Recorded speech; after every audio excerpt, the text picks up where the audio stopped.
Okay, so when it comes to real estate, let's give a scenario. Say Okay. there's a husband and wife, the husband's in a car accident, he's Right. incapacitated, Right. and now the wife's like, I need to sell the house to pay doctor bills or to move closer to a hospital or a rehab or whatever it may be. What are some documents they need to have in order to make sure they can handle that? Well, in that particular scenario, we definitely want the financial power of attorney and the healthcare power of attorney both. What I always tell our clients is powers of attorney are all about you naming someone to handle your own affairs while you're still alive, okay? Because as soon as you pass away, then it goes to your will, your trust, and that sort of thing.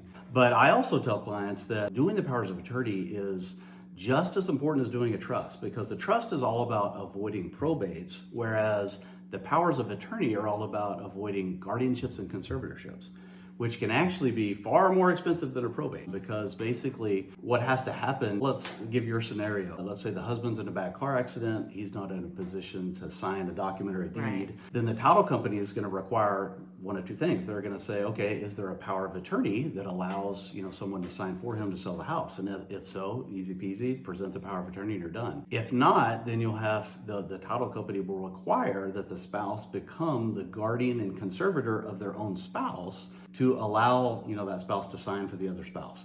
So it ends up being way more expensive doing the guardianship and conservatorship route than like a probate. I mean, Right. people always hear about how expensive probate is, but guardianships and conservatorships require an attorney like me to guide the spouse through the process to become the guardian and conservator for the other spouse. Then the court automatically appoints an attorney for the spouse that needs the guardianship.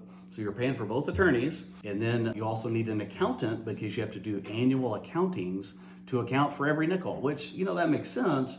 But by doing a simple power of attorney, you're avoiding all of those expenses and you're avoiding all the professionals, the two attorneys, the accountant, and the annual reports. You're basically, with the power of attorney, you're just naming someone. Basically it says if I'm in bad shape and can't handle my own financial affairs, I trust my spouse to do it, or I Right. trust whoever you nominate to do it in my stead without having to go through the court to go through guardianship and conservatorship.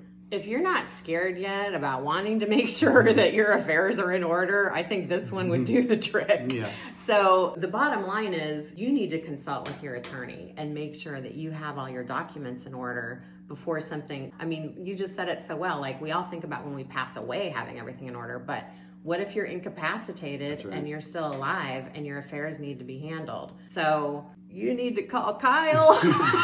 Can't say it enough. That's right. So thank you for that information. You're welcome, Holly. Thank you.